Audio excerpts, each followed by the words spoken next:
जय श्री राम, हर हर महादेव। दोस्तों, कोई मंत्र कब होता है सिद्ध? 1,00,000 बार जपने पर या कि 108 बार जपने पर ही सिद्ध हो जाता है? सिद्ध हो जाता है तब क्या होता है? यह तो सवाल आपके मन में जरूर होंगे, तो चलो इस बारे में बताते हैं।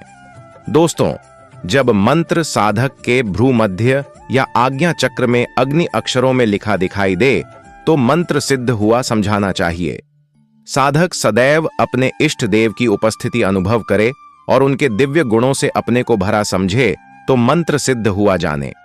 शुद्धता, पवित्रता और चेतना का ऊर्ध्वगमन का अनुभव करे तो मंत्र सिद्ध हुआ जाने। मंत्र सिद्ध के पश्चात साधक की शुभ और सात्विक इच्छाएं पूरी होने लगती हैं।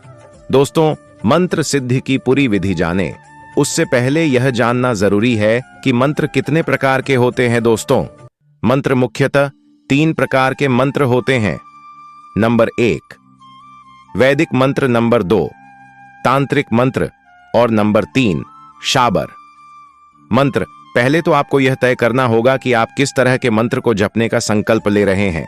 शाबर मंत्र बहुत जल्द सिद्ध होते हैं, तांत्रिक मंत्र में थोड़ा समय लगता है और वैदिक मंत्र थोड़ी देर से सिद्ध होते हैं। लेकिन जब वैदिक मंत्र सिद्ध हो जाते हैं और उनका असर कभी समाप्त नहीं होता है।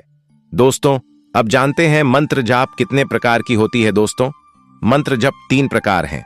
नंबर 1 वाचिक जप, नंबर 2 मानस जप और नंबर 3 उपांशु जप। वाचिक जप में ऊंचे स्वर में स्पष्ट शब्दों में मंत्र का उच्चारण किया जाता है। मानस जप का अर्थ मन ही मन जप करना। उपांशु जप का अर्थ जिसमें जप करने वाले की जीभ या ओष्ठ हिलते हुए दिखाई देते हैं लेकिन आवाज नहीं सुनाई देती। बिल्कुल धीमी गति में जप करना ही उपांशु जप है। दोस्तों, अब जानते हैं मंत्र नियम। मंत्र साधना में विशेष ध्यान देने वाली बात है मंत्र का सही उच्चारण। दूसरी बात, जिस मंत्र का जप अथवा अनुष्ठान करना है उसका अर्घ्य पहले से लेना चाहिए। मंत्र सिद्धि के लिए आवश्यक है कि मंत्र को गुप्त रखा जाए। प्रतिदिन के जप से ही सिद्धि होती है। किसी विशिष्ट सिद्धि के लिए सूर्य अथवा चंद्र ग्रहण के समय किसी भी नदी में खड़े होकर जप करना चाहिए। इसमें किया गया जप शीघ्र लाभदायक होता है। जप का दशांश हवन करना चाहिए और ब्राह्मणों या गरीबों को भोजन कराना चाहिए। दोस्तों, अब जानते हैं मन का तंत्र क्या है। दोस्तों, मंत्र को सिद्ध करने के लिए पवित्रता और मंत्र के नियमों का पालन तो करना जरूरी ही है, साथ ही यह समझना भी जरूरी है कि मंत्र को सिद्ध करने का विज्ञान क्या है। मन को एक तंत्र में लाना ही मंत्र होता है। उदाहरणार्थ, यदि आपके मन में एक साथ 1000 विचार चल रहे हैं तो उन सभी को समाप्त करके मात्र एक विचार को ही स्थापित करना ही मंत्र का लक्ष्य होता है। यह लक्ष्य प्राप्त करने के बाद आपका दिमाग एक आयामी और सही दिशा में गति करने वाला होगा। जब ऐसा हो जाता है तो कहते हैं कि मंत्र सिद्ध हो गया। ऐसा मंत्र को लगातार जपते रहने से होता है। यदि आपका ध्यान इधर उधर भटक रहा है तो फिर मंत्र को सिद्ध होने में भी विलंब होगा। कहते हैं कि कृत करत अभ्यास से जड़मति होत सुजान, रसरी आवत जात से सिल पर पड़त निशान। इसी तरह लगातार जप का अभ्यास करते रहने से आपके चित्त में वह मंत्र इस कदर जम जाता है कि फिर नींद में भी वह चलता रहता है और अंततः एक दिन वह मंत्र सिद्ध हो जाता है।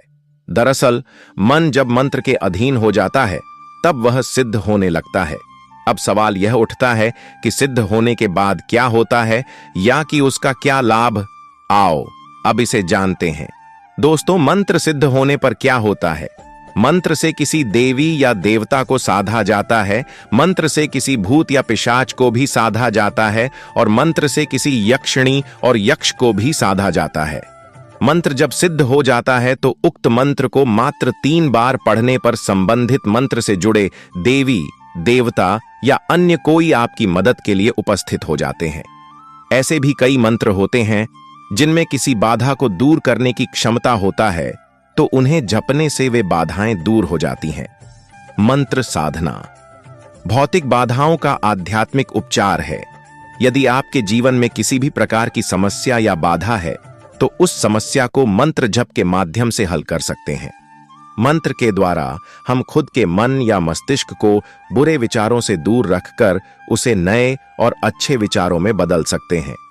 लगातार अच्छी भावना और विचारों में रत रहने से जीवन में हो रही बुरी घटनाएं रुक जाती है और अच्छी घटनाएं होने लगती हैं। यदि आप सात्विक रूप से निश्चित समय और निश्चित स्थान पर बैठक मंत्र प्रतिदिन मंत्र का जप करते हैं तो आपके मन में आत्मविश्वास बढ़ता है। साथ ही आप में आशावादी दृष्टिकोण भी विकसित होता है, जो कि जीवन के लिए जरूरी है। अंत में मंत्र जिन्न के उस चिराग की तरह है जिसे रगड़ने पर उक्त मंत्र से जुड़े देवता सक्रिय हो जाते हैं। मंत्र एक प्रकार से मोबाइल के नंबरों की तरह कार्य करता है। दोस्तों, इस तरह की सनातन की अच्छी जानकारी पाने के लिए वीडियो को लाइक और सब्सक्राइब अवश्य करें। धन्यवाद। जय श्री राम।